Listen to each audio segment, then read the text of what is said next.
आप सबका आज फिर से स्वागत है हमारे अपने YouTube चैनल जीके जीएस पे।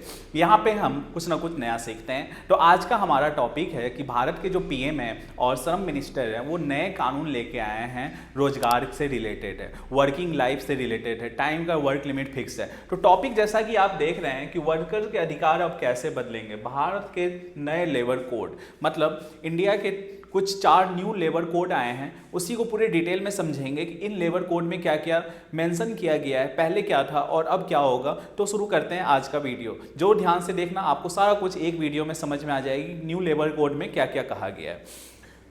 तो सबसे पहले देखते हैं यहाँ पे, तो इसमें देखना कि भारत सरकार जो है 21 नवंबर को ऐतिहासिक कदम उठाते हुए 4 लेबर कोड को देश में लागू कर दिया। टोटल 4 लेबर कोड को देश में लागू कर दिया।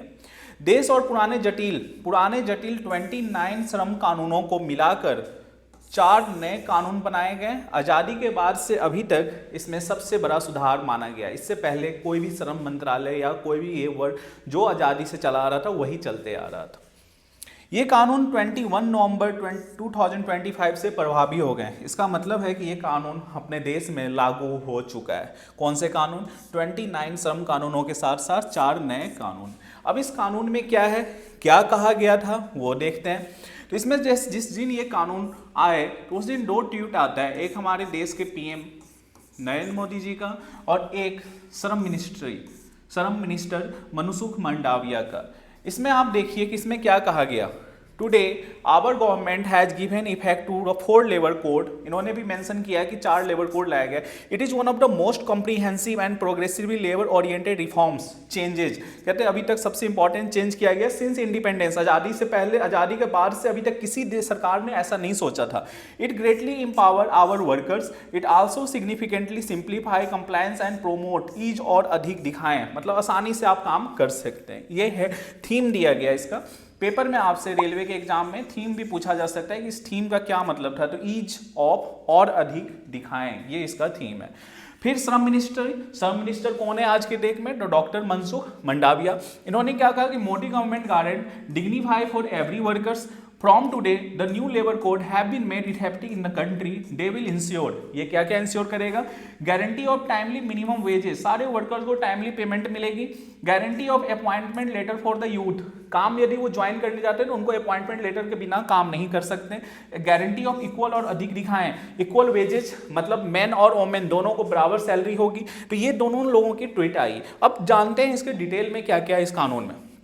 सबसे पहले ये वो लेबर कोड हैं जो 29 कानूनों को मिलाकर बने हैं। अब वो 4 लेबर कोड कौन कौन से हैं? सबसे पहले वेतन संहिता 2019, दूसरा औद्योगिक संबंध संहिता 2020, तीसरा सामाजिक सुरक्षा संहिता 2020, फोर्थ वन इज व्यावसायिक सुरक्षा, स्वास्थ्य और कार्यस्थिति संहिता 2020। ये 4 नए लेबर कोड है जो आपको याद रखनी है। इससे भर के क्वेश्चन आपके एग्जाम में रेलवे में आ सकता है, या एसएससी का एग्जाम आप देने जा रहे हो तो उसमें भी आ सकता है। इसके बाद अब इसमें क्या क्या है, क्या क्या प्रोविजन है, इसमें किस किस चीज़ों की गारंटी दी गई है, वो सारे डिटेल में समझते हैं। सबसे पहला, सभी वर्कर के लिए समय पर मिनिमम सैलरी की गारंटी। जितने भी वर्कर्स होंगे उनको टाइम पे सैलरी मिलनी चाहिए और वो टाइम भी फिक्स कर दिया गया है। 7 डेट को हर मंथ सैलरी आ जानी चाहिए। यदि उस डेट तक नहीं आता है तो जितना कंज्यूगेटिव डे बढ़ते जाएगा, कंपनी को 50 रुपये के हिसाब से देना होगा। फिर भी यदि 6 महीना से ज़्यादा अधिक डिले करता है तो कंपनी के जो ऑनर है उसको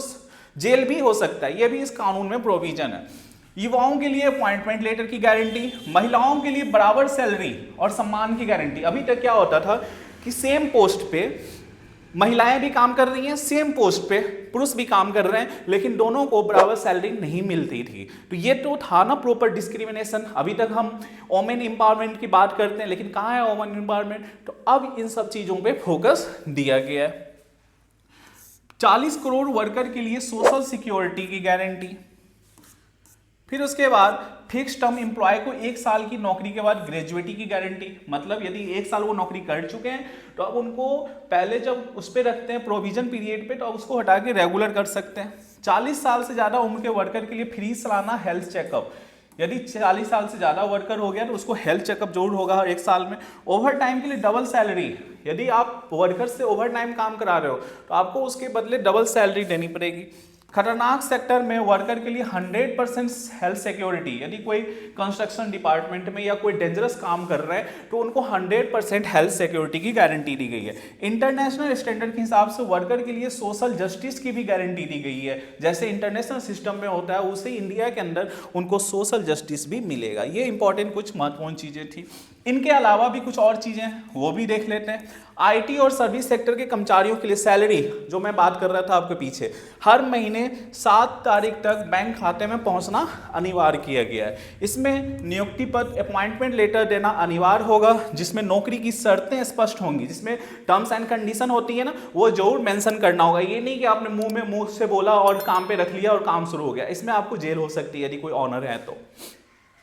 महिलाएं और ट्रांसजेंडर कर्मचारियों के लिए अधिकार बढ़े हैं, सम्मान वेतन मिलेगा उनको, सुरक्षित कार्यस्थल मिलेगा, मातृत्व लाभ, यदि कोई प्रेग्नेंट वोमेन है तो उनको उन सब चीज़ों के भी एडवांटेज मिलेंगे। श्रमिकों के लिए सामाजिक सुरक्षा और कल्याण का मजबूत बनाना, यह सरकार का एक बहुत बड़ा उद्देश्य है। तो ये कुछ इस तरह से टर्म्स एंड टर्मिनोलॉजी गवर्नमेंट ने 4 नए कानून में लेके आए हैं। तो ये आपको समझना पड़ेगा कि गवर्नमेंट ने एक बहुत अच्छा, देर से ही सही, आज़ादी के बाद से अभी तक इस पर कोई भी गवर्नमेंट नहीं देखा है, लेकिन ये भी गवर्नमेंट देखी है तो देर से ही सही, लेकिन कुछ अच्छी चीज़ें हुई हैं। तो ये आपको कुछ चीज़ें आपको पता होना चाहिए कि न्यू लेबर कोड में क्या क्या दिया गया। तो ये एक इंपॉर्टेंट वीडियो था जिसपे मुझे लगा कि वीडियो बनाना चाहिए, तो उसमें मैंने आपके लिए वीडियो लेके आया हूँ।